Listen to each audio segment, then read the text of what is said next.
আমার ইউটিউব সকল প্রিয় আপুদেরকে জানাচ্ছি ঈদ মোবারক, ঈদ মোবারক, ঈদ মোবারক। আচ্ছা আপুরা বলেন তো, ঈদের দিনও কি কান্না করতে হয়? আর হ্যাঁ, আমি কিন্তু কান্না করেছি। হ্যালো এভরিওয়ান, আসসালামু আলাইকুম। আমি ফাইমা বলছি চাঁদপুর থেকে। ফাইমা ব্লগ চ্যানেলে আপনাদের সবাইকে আরও একবার স্বাগত জানাই। কাছে কিংবা দূরে যে যেখানেই বসে আমার ভিডিওটি দেখছেন, আশা করছি আল্লাহর রহমতে সকলেই ভালো আছেন, সুস্থ আছেন। আর আমি কিন্তু এখন আমার বাবার বাড়িতে।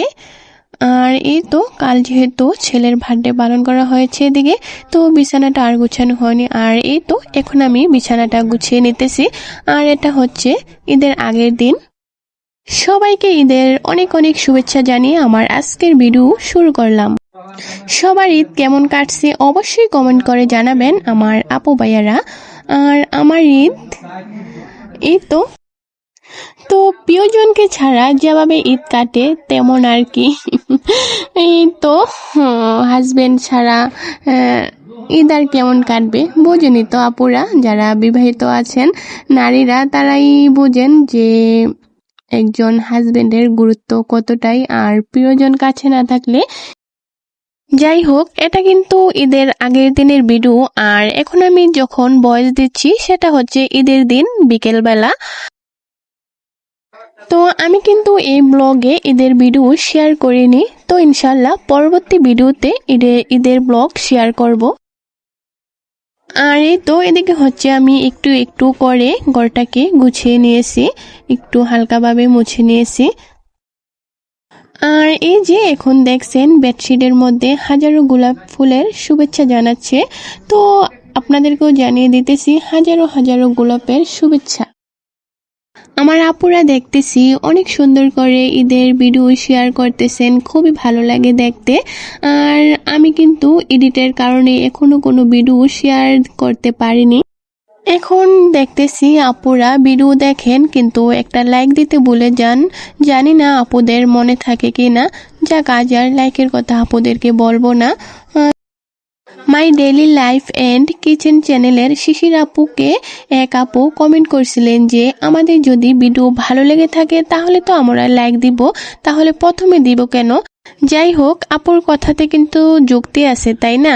ভালো লাগলেই তো আপুরা লাইক দিবেন তাই না?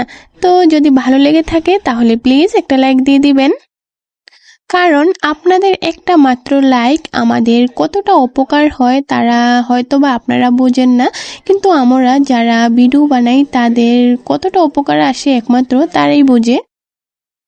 আর হ্যাঁ আপুরা, ভিডিওর খারাপ কিংবা ভালো দিক অবশ্যই কমেন্ট করে জানাতে পারেন, এতে করে আমি অনেক খুশি হব।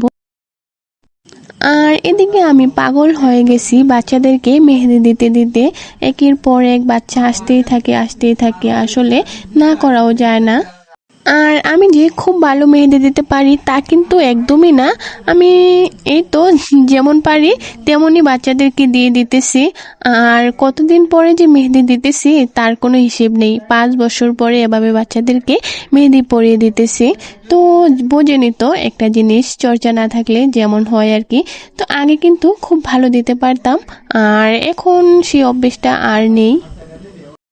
তো আমিও কিন্তু ছোটবেলায় এভাবে মেহেদি দেওয়ার জন্য সিরিয়াল দিয়ে থাকতাম, মেহেদি যারা দিয়ে দেয় তাদের কাছে। তো তখন আসলে খুব কান্না করে দিতাম যে এতটা সিরিয়াল থাকতো যে লাইনই পাইতাম না। তখন হয়তো বা রেগে গিয়ে মেহেদি পরতাম না হাতে, এরকম হয়েছে। তো যখন বাচ্চারা আমার কাছে মেহেদি দিতে আসতেছে আমি কিন্তু একজনকেও না করিনি, আমি বলতেছি ঠিক আছে দিয়ে দিব, বসো। তো এই তো যেমনই পারি তেমনই ভাবে বাচ্চাদেরকে দিয়ে দিয়েছি। তো বাচ্চারা তো খুবই খুশি। তো ওই দিন রাত 12টা পর্যন্ত আমি এভাবে বাচ্চাদের হাতে মেহেদি পরিয়ে দিয়েছি। তো সেগুলো আর ক্যামেরা বন্দি করিনি। আর সবার হাতে মেহেদি পরাতে পরাতেই নিজের হাতে মেহেদি দিতে ভুলে গিয়েছি। যাই হোক, এখন বড় হয়ে গেছি, মেহেদি পরার শখ তেমন নেই, বাচ্চাদেরকে দিতে পারলেই নিজেই খুশি। পরবর্তী ভিডিও দেখার জন্য অবশ্যই চোখ রাখতে হবে ফাইমা ব্লগ চ্যানেলে। তো সবাইকে আবারও ঈদের শুভেচ্ছা জানিয়ে আমার আজকের ভিডিওটি শেষ করে দিব। সবার জন্য রইল অনেক অনেক শুভকামনা। তো সবাই অনেক বেশি ভালো থাকবেন, সুস্থ থাকবেন আর আমাদের জন্য দোয়া করবেন। আল্লাহ হাফেজ। আসসালামু আলাইকুম।